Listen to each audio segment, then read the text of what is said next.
to this day, I still can have negative, quote unquote, or distressful body image moments.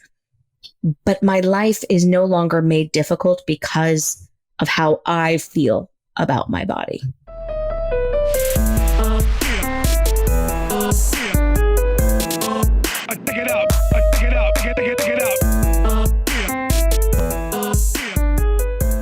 Howdy, everyone. It's your host, Paulie Siegel.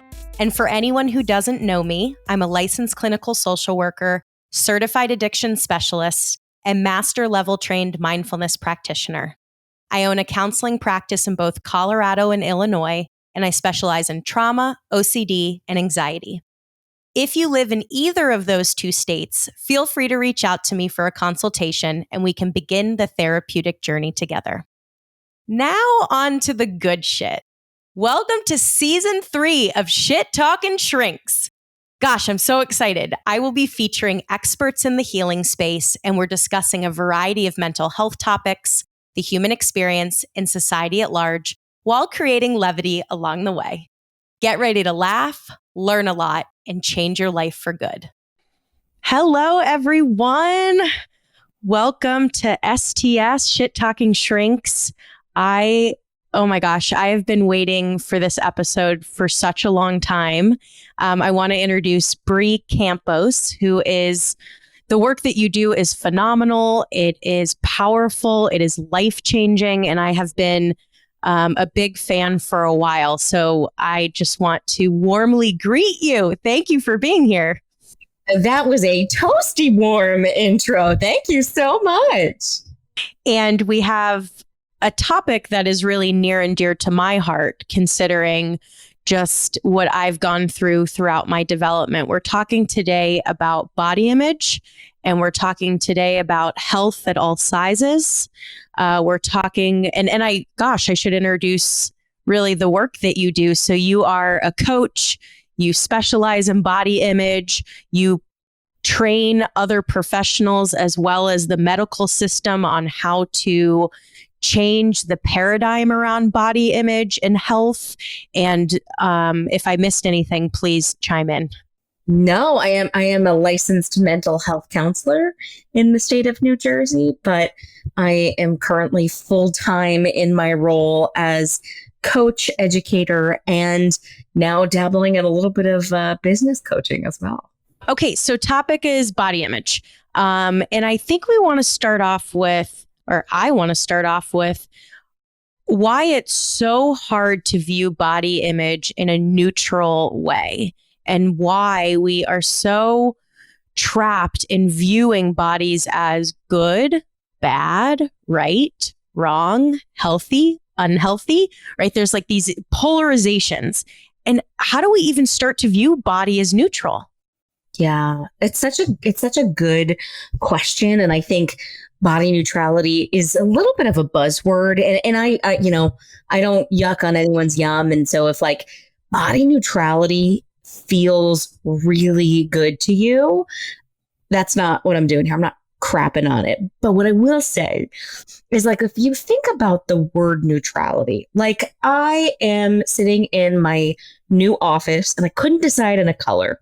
So I painted it white.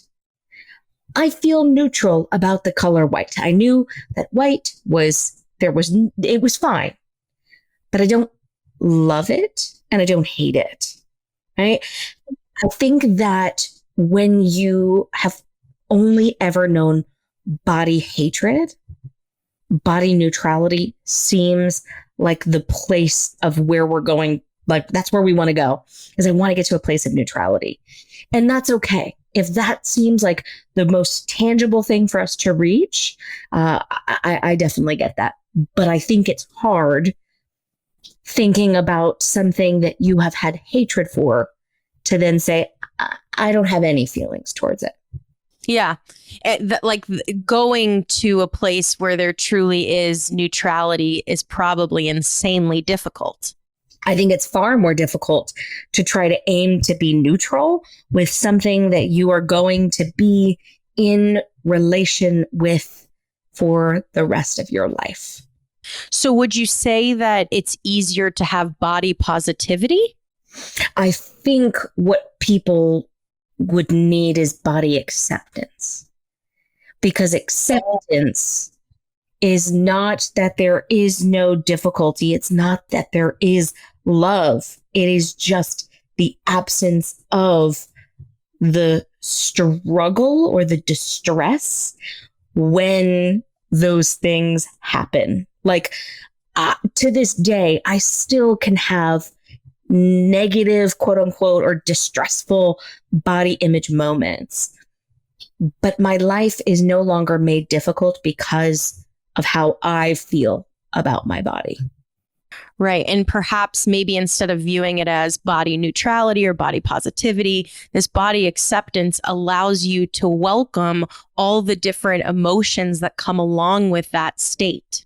Correct. One of the things I'll say in my community, and it's how I kind of ended up doing a little bit of business coaching, is when I stopped hating my body, when I stopped obsessing about what I was eating and how much I was moving my body and what my body looked like.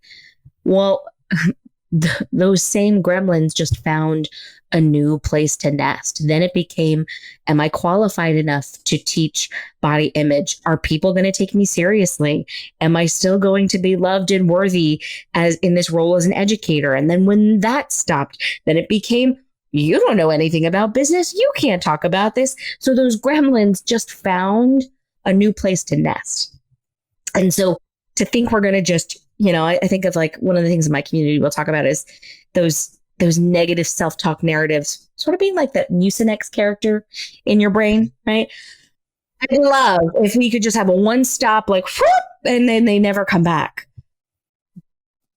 But since the likelihood is they're going to, the second you do something new, the second you do something that you haven't had prior experience in,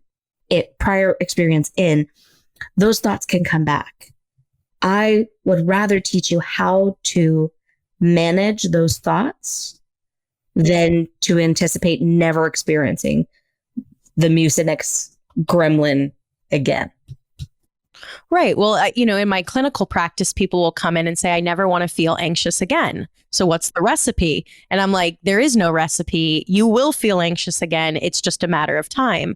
And perhaps the same is applied to this. You will feel shitty about your body at some point. Correct. And when you think about it too, right? Like I was just having this thought the other day of like the first time I felt body shame, it felt incomparable to anything else until it happened again. And I was like, oh yeah, I remember that feeling. And then when I was able to explore it, well, then that thing had less charge. It had less hold over me. And the same thing is going to keep happening is we are going to continue to explore the outer edges of our capacity until there's sensation. And when the sensation arises, do I have the tools, the language, the space, the support to explore that sensation? Right. And a lot of people don't. Correct. Because we were not taught how to do that. We were taught, you don't like your body? Just change it. And this is why that thinking is faulty, because it's a lot like getting a haircut after a breakup. You might feel better. You might get lots of compliments. It might feel like that dopamine rush of like, whoa, I am feeling good and better. But it didn't actually change anything. That loss is still there. You just now have a different appearance. And so it's almost like trying to fix a gaping hole in the ceiling with a Band-Aid. It might hold for a little bit of time, but it's not sustainable in the long term. When you say that loss, can you expand on that? Yeah. So one of the cruxes of my work is the concept of body grief. And I feel like it's not often held in the conversation. We talk about body positivity. We talk about body acceptance. We talk about body image. And I don't really love most people's definitions for most of those things. But I know for me, body grief was recognizing that some of the things that I thought were going to happen in my body and in my life because of my body may not or were not going to happen. So, for example, a lot of my life I've believed that unless I was the after photo, no one was going to want to learn from me. And what I can tell you is that that's not true. I feel very fortunate and very blessed and very humbled that I have a community of people who want to learn from me in this body. And it does not protect me from people discrediting me because of the body that I live in. And that is a grief that I have to hold within me, that I will not be able to win over everyone. But the reality is, there was no size body I could have existed in that would have protected me from that. And that is not to minimize people who experience anti-fatness or fat phobia on a daily basis. It is hard. It's like choosing between a migraine and a headache. One is obviously worse. But there is no world that exists that you never get shamed, that you never get rejected, that you never get any of those quote unquote negative feelings. There's a TED talk by a psychologist, and she says, it is the price of admission to a meaningful life. You don't get to have joy and understanding and belonging without also experiencing shame and rejection and hurt and sadness. Right. Right. You can't numb out. You can't selectively numb the negative without numbing the positive. Exactly. So I love this concept of body grief. And I would imagine that by grieving or holding space for grief related to your body, it allows you to feel more connected to the acceptance or the experience of acceptance. Would you find that by grieving and holding space for that, it gets you closer to acceptance?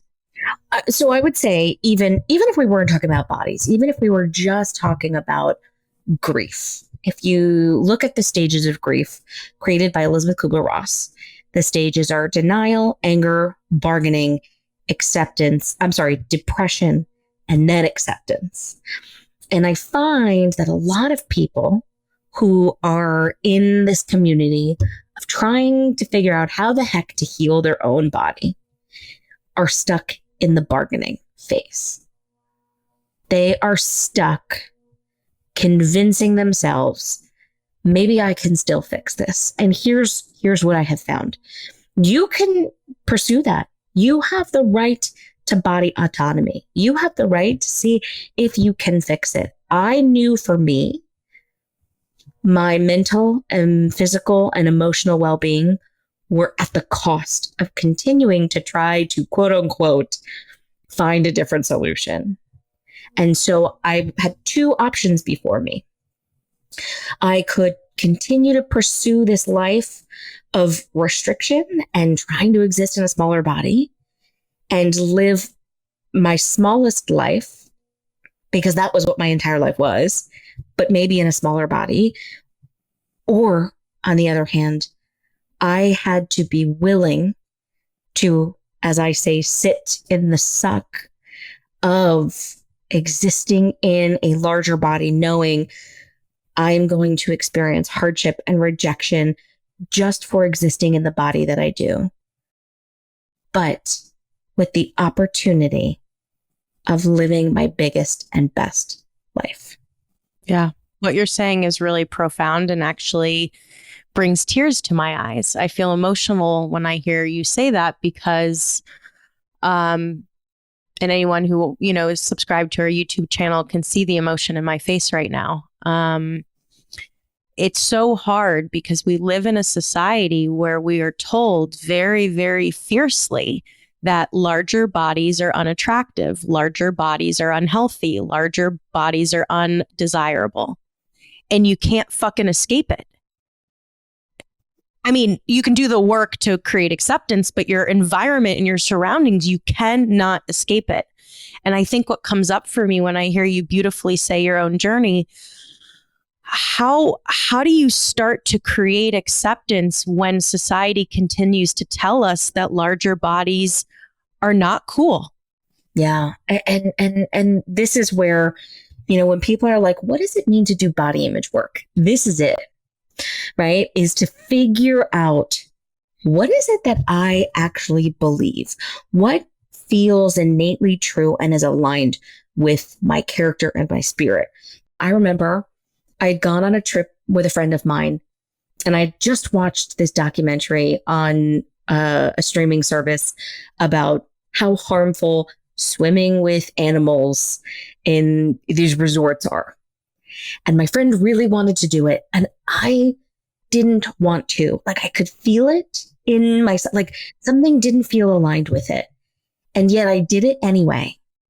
And after that moment, I said, wow, I knew I could have trusted myself to say, nope, this doesn't feel right. This doesn't feel right. And I'm sorry to disappoint you, and take that disappointment. But instead, I found myself people pleasing, which is that the actual wound is that I want to make other people happy. If I had not allowed myself to explore, what do I believe? What do I trust? What do I know to be true? And do I trust myself to make that decision? To me, and how I'm digesting what you're saying, is almost like the starting place is to look at everything that you were taught, take a deep dive into the programming that you as an individual went through, and really stop and ask yourself, do I, as an individual, as my own internal leader, do I want to prescribe to this messaging? Yeah. And I think that as an adult, there are probably a lot of things that we believed as kids that we don't anymore. I think it just really goes into, when we were children, we were taught something. And just because the world is honing in on that message. And the other thing I encourage folks to do is think about who profits from that thought.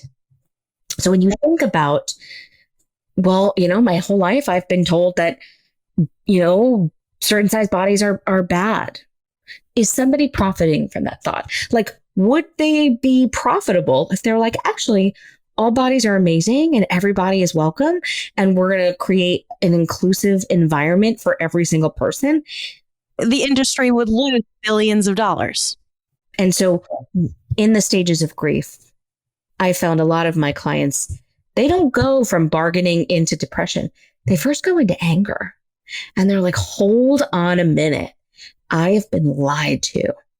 Everything is a lie. It's like under every turn where you're like, wow, I didn't realize how much of my life I had just allowed somebody else to make the autonomous decision, or I'm sorry, the non-autonomous, but to make that decision for me. And what does it look like to reclaim that? Right. I think that's a beautiful entry point, is to really evaluate which messaging serves you and which messaging doesn't. And also looking at the drive behind that message, because the diet industry, makes billions of dollars, and constantly as women being told you can enhance yourself, you can change yourself, you can become better, you can become hotter, you can, right? It's endless. But that really doesn't serve you and I or anyone else listening here. That just serves capitalism. Start paying attention to what is being sold to you.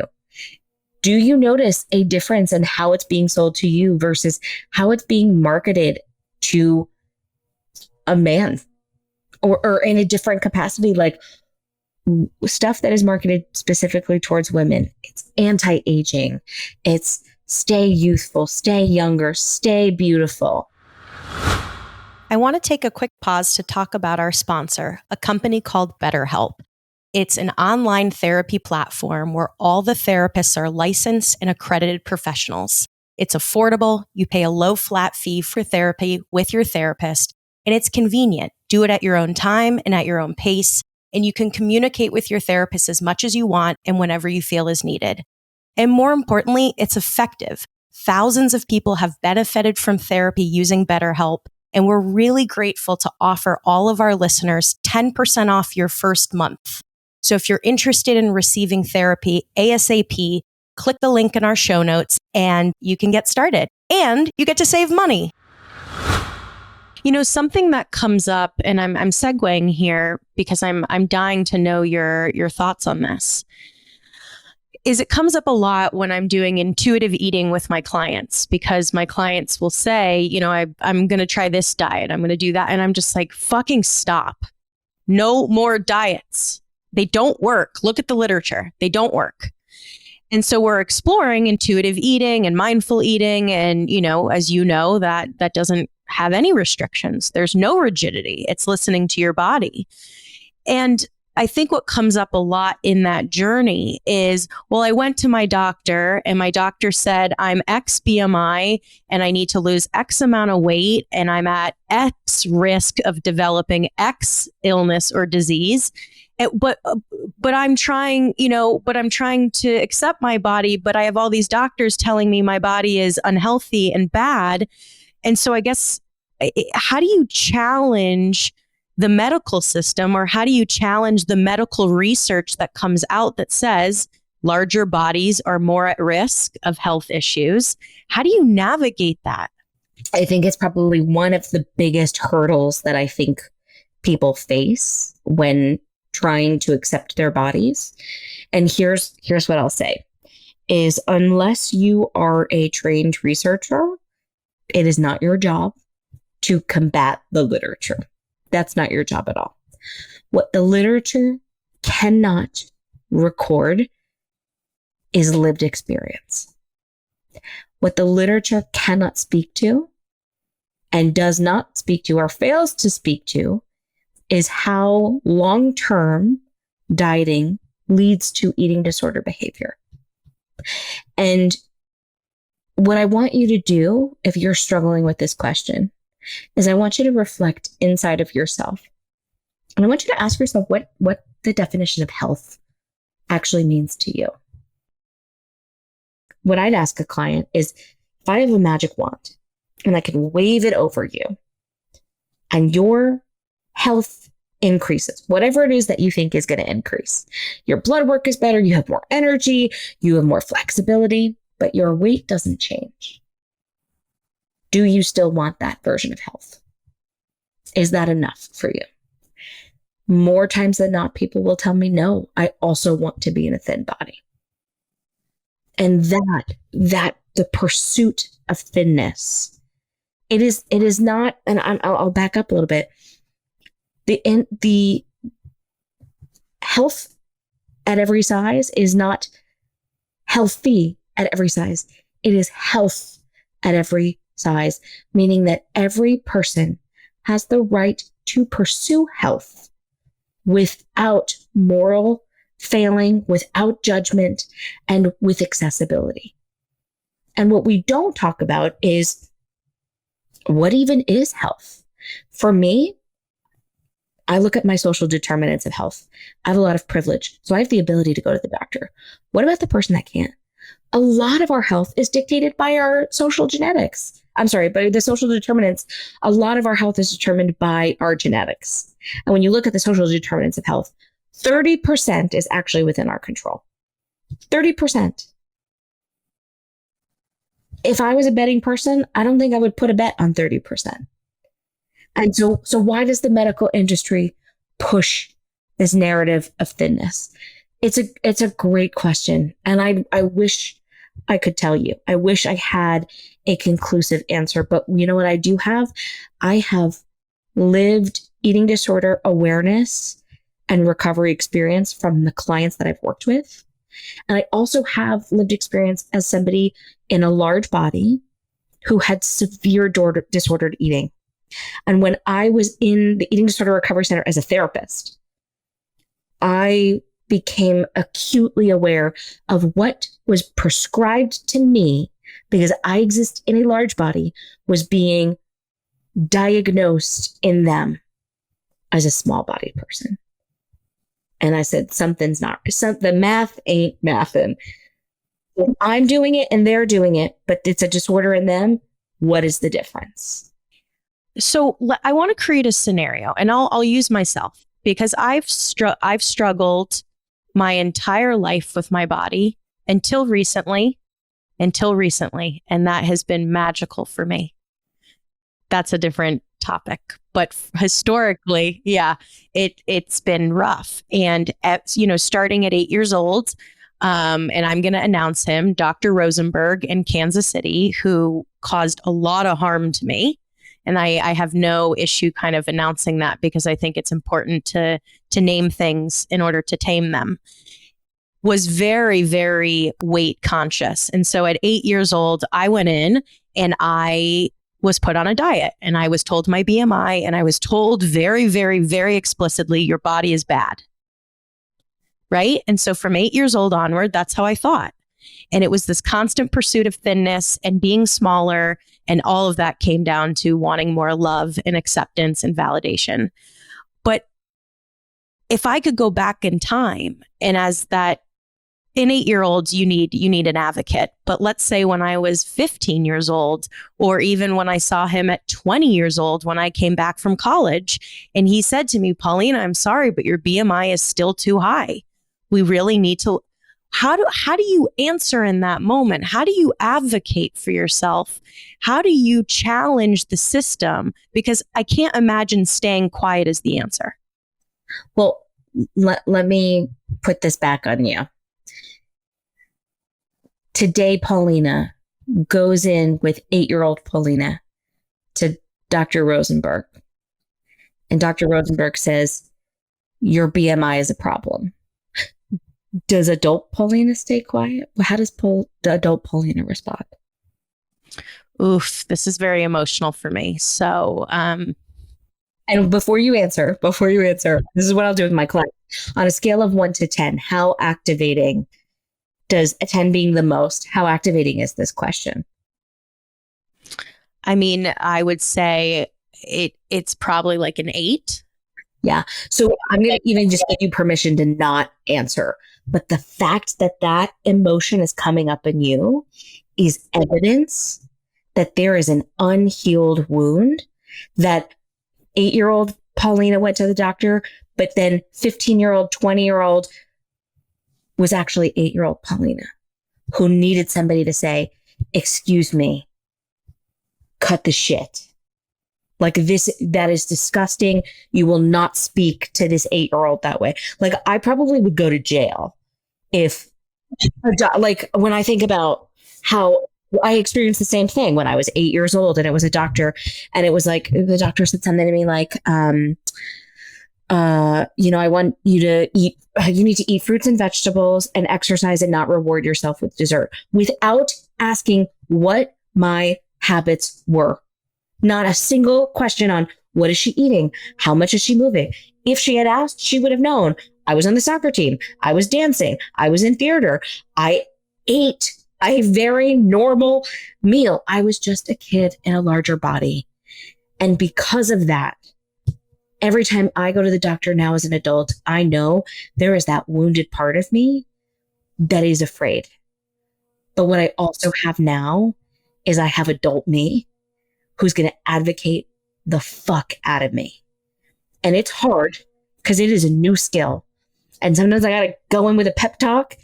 And so I just had this experience where I went to a new doctor and right off the bat, I was like, I'm going to stop you before you even start. And I need you to know that I have had a history of an eating disorder for the last 20 years of my life. And the conversation of weight will not fly here. And I thought I was going to be able to just breeze through it. And he was like, well, what eating disorder did you have? And I said, I had orthorexia, which I don't know if you're familiar with. I said, but as a clinician who works in eating disorder recovery, it is the obsession with healthy eating with a combination of restriction and binge.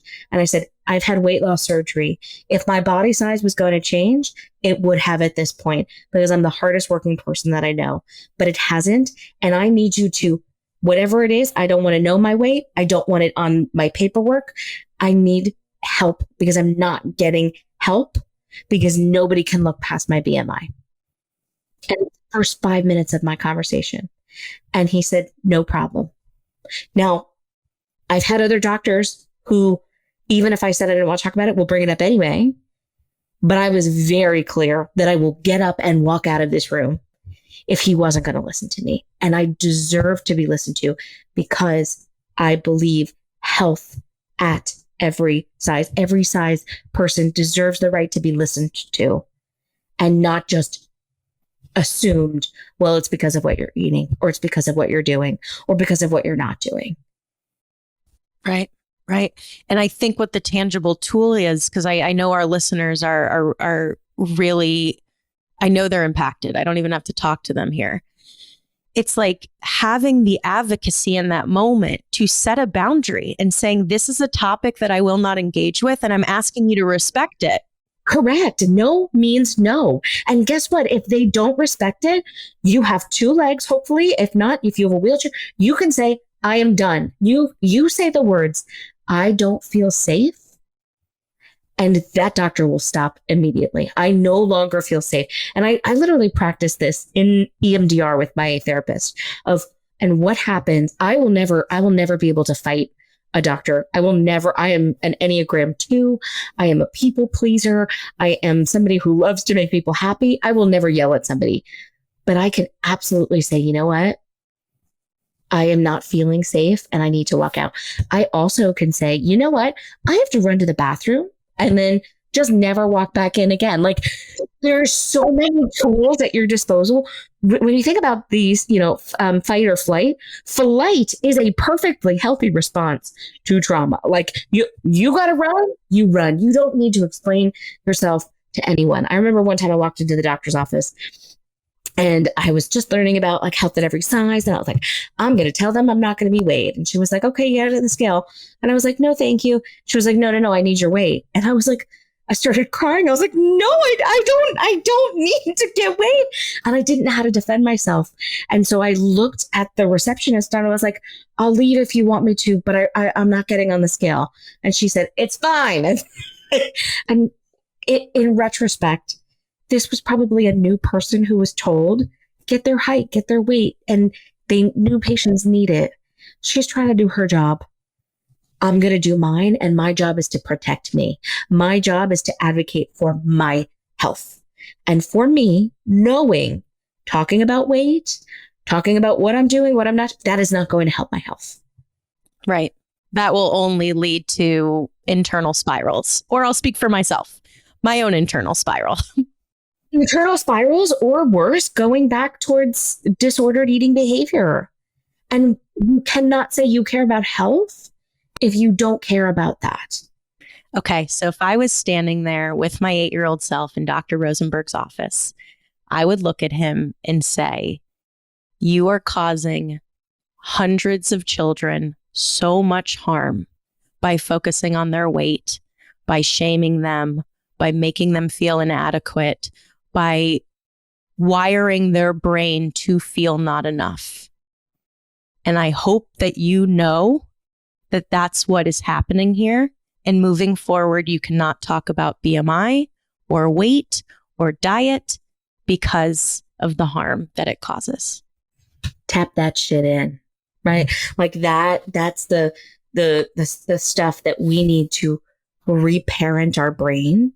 That what you just said is the healthiest, most value aligned response that you deserve to have been protected with. Oh, that felt really, really good to say, even though Dr. Rosenberg is never going to hear it per se. It still feels amazing. Would you say that it still feels charged at like an 8? I would say I'm at like a 3. Isn't that wild? Isn't it wild how our brain remembers the story and remembers being there? It's like your brain doesn't know the difference between being chased by a lion or going to see Dr. Rosenberg. Your body remembers the trauma. And so your brain has to give your body permission of like, we're not 8 anymore. We're not 8 anymore. And we are one hell of an advocate for ourselves. Just breathing into that. This was body image work. Woo! Woo! Mama! That, so in sort of coming full circle, wrapping up this phenomenal episode, I'm hoping that our listeners can really see the tangible tools that have been sprinkled throughout this discussion, that advocacy is essential. Setting boundaries with medical providers is essential. Being able to decipher what feels like okay stimuli and what feels like threatening, harmful stimuli, and deciphering that for yourself internally, but also knowing that we have to look at our belief systems and begin to disown the messaging that does not serve us any longer, even though society will continue to reject larger bodies. You cannot escape it. It will continue to happen. And desensitizing to that rejection is a beautiful step. How'd I do, Bri? How did I? Mic drop. Boom. I'm just like, yes, take me to church. And I'd add in one other thing. The other thing I would add in is that you are the best person to advocate for yourself. I know it feels like we're waiting for somebody to come in and rescue us. And I do think that is that younger wound, that unhealed part of ourself that is looking for that safe attachment. And we get to offer ourselves that, which can be so beautiful, even if you didn't grow up with a safe attachment. But the other thing I would add to that is that body image distress, that moment you feel, that feeling you had, that ate, is like a fire alarm. We don't want to turn off the fire alarm. It's annoying. But if you turn off the alarm when there's actual danger, then you won't know. And so when I sense that distress, I can say, wow, okay, thank you, body, for trying to protect me. But let's actually see if we need to be protected right now.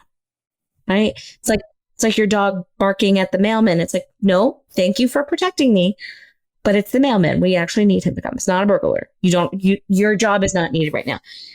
And it's really about getting curious of, is this a fire alarm? Is this a fire drill? Is there a reason it's going off? Is it saving my life? Or is it trying to save my life when it doesn't need to? Beautiful. Now, this episode should be shared with anyone who you think it can resonate with. So I'm encouraging everyone to pass along this episode to people that you know it's going to be impactful. And again, I would say that's every person on this planet, but maybe I'm biased. And if you feel called to, it's helpful for us, give us a review on Apple or Spotify. It helps others feel more comfortable to jump in and be part of the conversation. So thank you, Bri, from the bottom of my heart, and we'll catch everyone later.